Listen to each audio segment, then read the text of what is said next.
Prince Harry and Meghan Markle booed at the baseball, and the delusional Duke has a face like thunder as he increasingly questions the choices he's making in life. Look at that, sells candles online, $75 a piece. Worked for his wife since 2016. Harry and Meghan are here watching some baseball as well.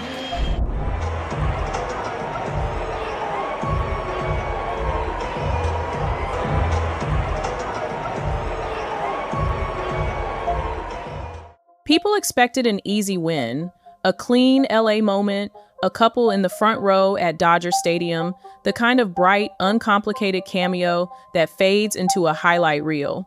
The camera found them, the building recognized them, and instead of a cheer, there was a drag of sound that curved into boos, not deafening but undeniable, the kind of reaction that tells you a room has already made up its mind. Of course, none of this makes sense when you think of the public posturing that this man has taken, and it didn't work either, did it? Harry tried to smile, the way you do when you feel the floor shift under your feet and hope nobody saw it. And Meghan did what she always does when the red light hits. She turned toward the lens, tuned her face, and played through. But crowds are honest in a way red carpets never are. And this one decided quickly that titles didn't matter and placement didn't buy affection. When they appeared on the cam, to the audience, to the crowd, there were boos ringing out through the whole stadium. Harry, totally mortified. The broadcast tried to soften it. Harry and Meghan are here watching some baseball as well, as if a gentle phrase could sand down a stadium's mood. Yet the timing, the camera angle, the stiff beat between expression and response made it impossible to pretend the moment hadn't landed wrong.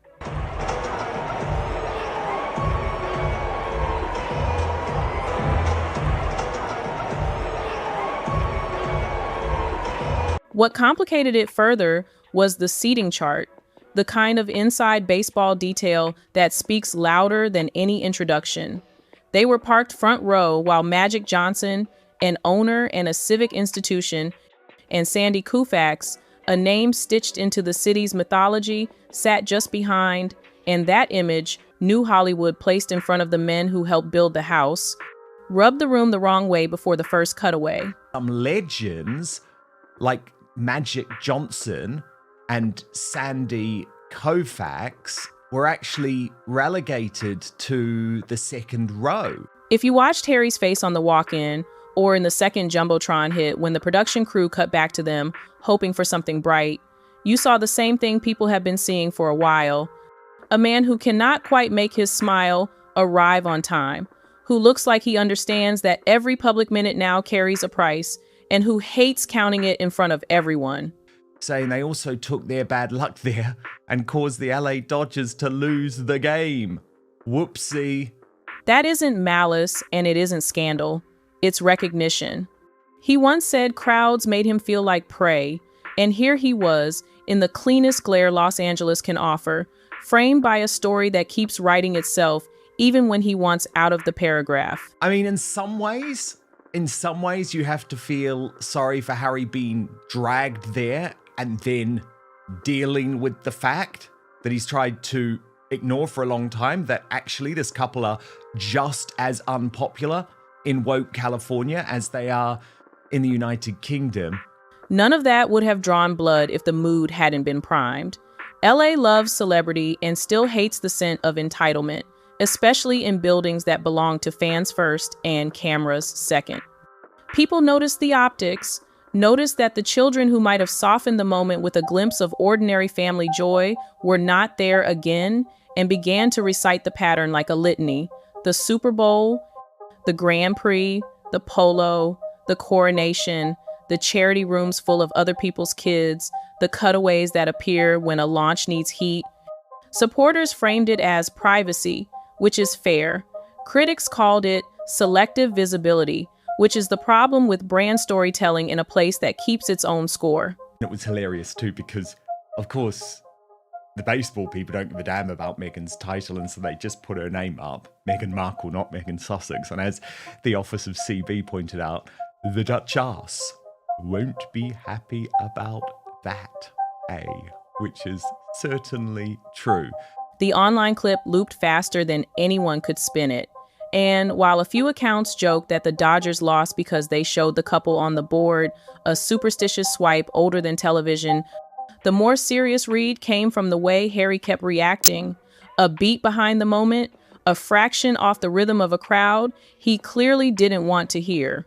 Now, I think Tom Sykes made a really good point, actually, on the Royalist blog with his analysis of this, writing, sitting in the front row, Harry looked, frankly, like he'd rather be anywhere else. One of the enduring mysteries of Prince Harry's post-royal life is this: why does he keep putting himself in situations that visibly make him miserable?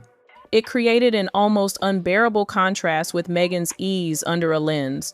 She can glide through discomfort by turning it into content, and he cannot, and the camera, impartial and relentless, captures the mismatch every time. The result is a portrait of two people playing the same scene in different films, one built for performance and the other quietly eroded by it. Why are you doing this to yourself, Harry?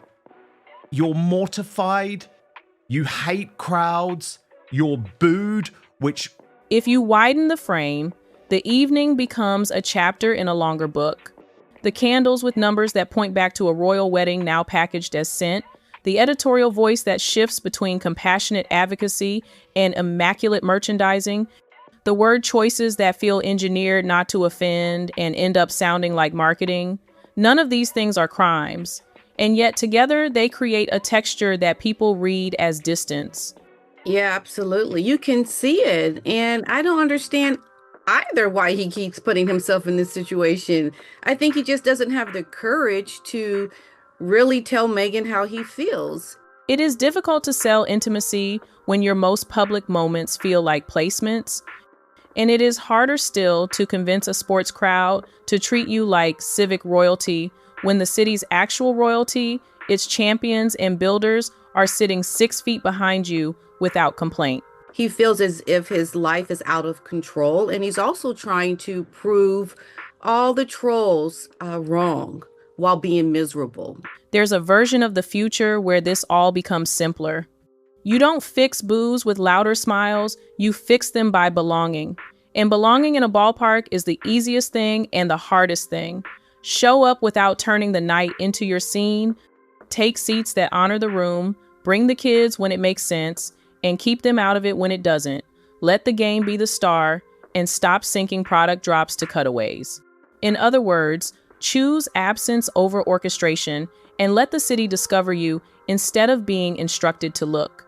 LA respects that in a way no press release can buy. I think he just doesn't want people to know that it's really over. The relationship is not what it used to be, but he wants to save face in terms of he's still with her. Whether they'll do it is another matter. The incentives always lean the other way. A reality-style arc beckons because reality is the only currency that pays on time in this town. A cameraman appears at the edge of a frame, and everyone starts counting episodes. But while doing that, he's proving himself to live the most miserable life ever. If that's the road, the crowd will play its part again the next time the jumbotron bites, because crowds are ritual more than reason, and rituals do not change for anyone. If the road bends toward quiet, toward less, toward the slower work of rebuilding trust by giving it, then nights like this fade the way they were meant to. A clip, a quip, a memory that doesn't set. And he has no courage. He's not really truly a man in the sense of, putting his foot down and saying what it is that he wants. For now, the scene is simple and it says enough. Two famous people in the best seats in the house, one trying to alchemize attention into acceptance and one absorbing the cost of the attempt, a stadium reacting exactly like a stadium reacts, and a city reminding them that victory here is not measured by visibility, it is measured by whether the room believes you should be in it. On this night, the answer was clear in a sound that needs no translation and in a face that couldn't hide how it felt. And you can tell he's not happy. It's very clear. He's not a good actor. No, that's the He problem. looks miserable. That's the problem. The sound still echoed long after the moment passed. It followed them down the aisle, past the cameras, into the quiet of the car where smiles collapse and real expressions return. That's the thing about moments like these. When the noise dies down, the silence gets louder. She's not a very good actor, but she's good enough to hide her feelings, to mask her feelings, Yes. to cry on demand. Look at that there, she knows that she has to look happy. Inside that silence sits a question Harry has probably asked himself more than once. When did the performance become the point? He used to move through rooms with purpose. Now, every appearance feels like an ad campaign wearing the costume of sincerity. The cause is always noble, the words are always polished, but the eyes give it away. He's tired, and not just from travel. He's tired of pretending the plan is still working. But actually, Harry and Meghan have really upset US sports fans as well, because they got the best seats in the house. Meghan, though, is built differently. The louder it gets, the more determined she becomes. That's how she's always survived. From cable TV to Kensington, she's learned that reinvention is the only armor that works. When the narrative tilts against her, she doesn't retreat, she pivots. Hans posted Harry and Meghan getting booed at the game at Dodger Stadium. Harry hears it, looks smug, and pretends to laugh. The baseball boos weren't a defeat to her. They were raw material. Another talking point, another headline, another way to remind the world she's still being talked about. Controversy is oxygen, and she's never been afraid to breathe it. What she fears is irrelevance. Silence doesn't wound her because it's cruel, it wounds her because it's empty. So the Dodgers fans don't seem to be happy about this for that reason either. By the time they reached Montecito, the reaction had already traveled across continents. The clips replayed on morning shows in the UK, sliced into reaction memes on Twitter, rewritten as proof that even California has turned. The headlines didn't bother with nuance. Yeah, I think, looking at Harry and Meghan in those seats really made a lot of people angry. It's the entitlement. And why would you even want to be in these seats? Prince Harry booed at Dodgers game. Royal reception in LA turned sour. The Duke who can't smile. The framing was merciless, but it wasn't fiction. The footage spoke for itself. A cheerless grin, a brief wave, then the look of a man realizing that all the titles and the interviews and the Netflix deals can't buy belonging. Not in a ballpark, not anywhere people can't be told what to feel. It's just, calling more attention to yourself and your children out there with you. It just shows that you are so pretentious. Behind closed doors, insiders say the tension was immediate. Meghan allegedly brushed it off, insisting it was British tabloids hyping nothing. But Harry knew better. He's been in enough stadiums, on enough parade routes, to recognize the sound of genuine disapproval. Look like you are higher or more important than those that are really our superstars of our state. It hits differently when it comes from ordinary people, not online avatars. For someone who's spent years saying he just wants to live a normal life, that moment at Dodger Stadium was the closest he's ever come to hearing how normal life really sounds when it stops clapping. And it doesn't look good for them. It doesn't make you look well. The irony, of course, is that Los Angeles was supposed to be their safe zone, the one place on earth where fame and influence mix effortlessly, where cameras aren't a threat, but a fact of life. Yet here in their own backyard, they're learning that visibility doesn't equal approval. In terms of the people, because you really look pretentious, entitled. This city might tolerate spectacle, but it doesn't forgive inauthenticity. Every shot that feels staged, every smile that looks timed, every rollout that coincides too neatly with a new launch, people clock it instantly. They've seen the act before, they've seen better versions of it. And it just, I think, is a bad call for them to even want to sit there. And that's where the real danger lies. Because when your brand depends on controlling the narrative, losing control of it isn't just embarrassing, it's existential.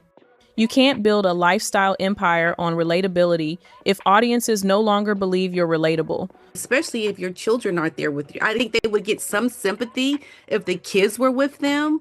You can't preach empowerment while projecting entitlement. And you can't sell warmth when every public appearance feels colder than the last. That's the contradiction that keeps haunting them. The harder they try to appear genuine, the less genuine they seem. But to even not be there with your kids and to be sitting in these seats, there's so much being said that doesn't make you look good. Insiders whisper that Harry's patience is thinning. He's starting to question the strategy, the endless photo ops, the performative humanitarianism that turns every act of kindness into content. He's a man who once fought to be seen as his own person, now reduced to a prop in someone else's marketing plan. And why would you continually put yourself in a position to look like the bad guy? His friends, the few still in touch, say he's been quieter, withdrawn, more prone to long silences. They say he watches old rugby clips sometimes, like he's trying to remember a version of himself that wasn't constantly performing for strangers.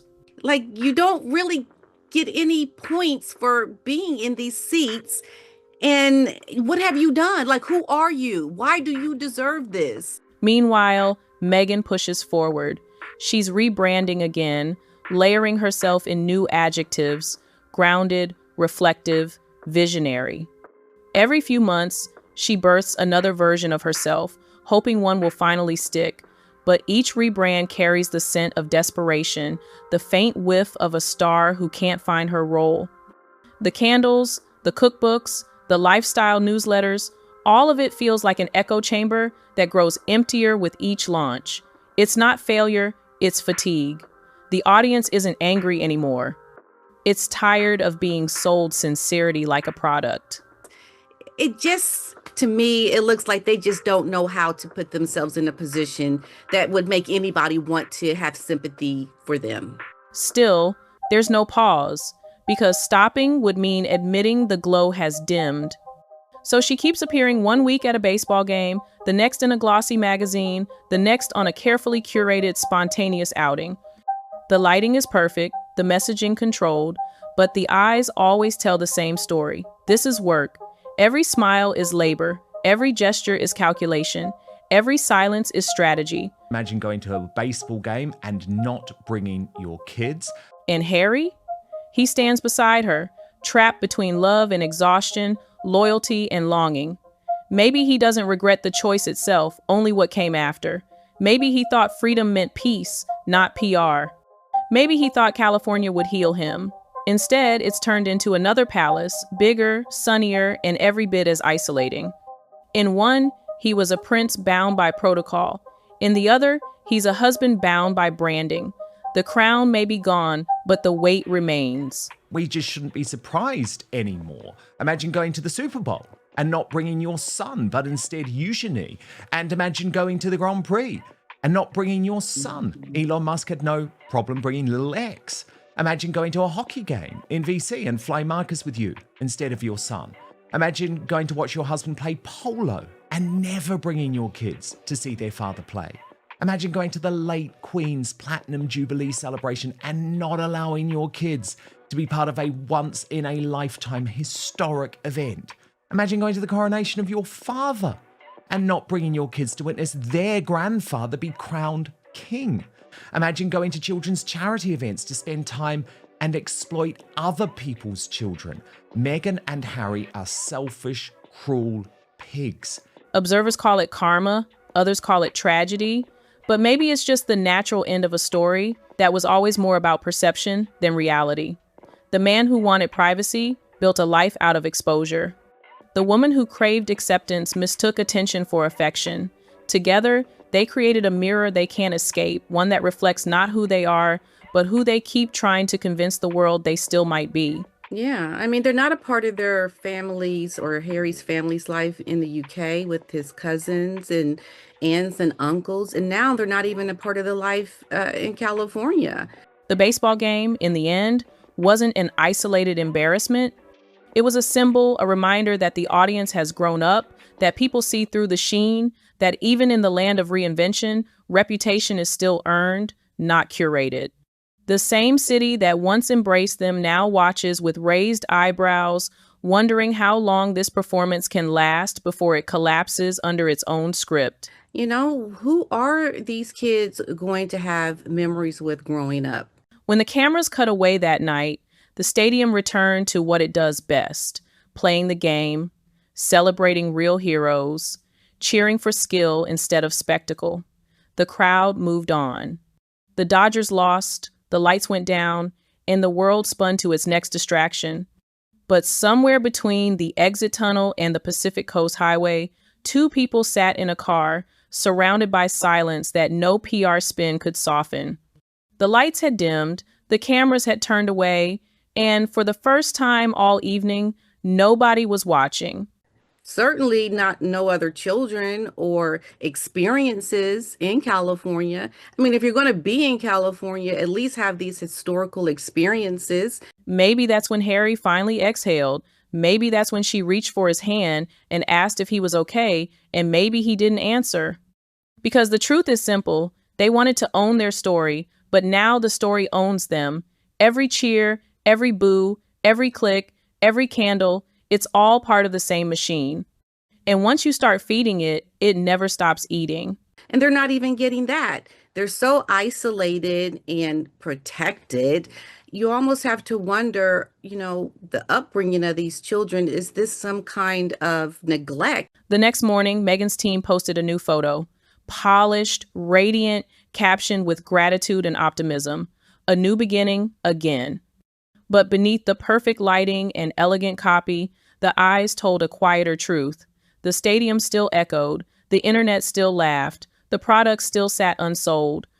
And the story, the one they keep trying to rewrite, was still being written by everyone but them. Because that's the secret they can't admit. The spotlight doesn't belong to them anymore. It belongs to the audience. And the audience has stopped clapping.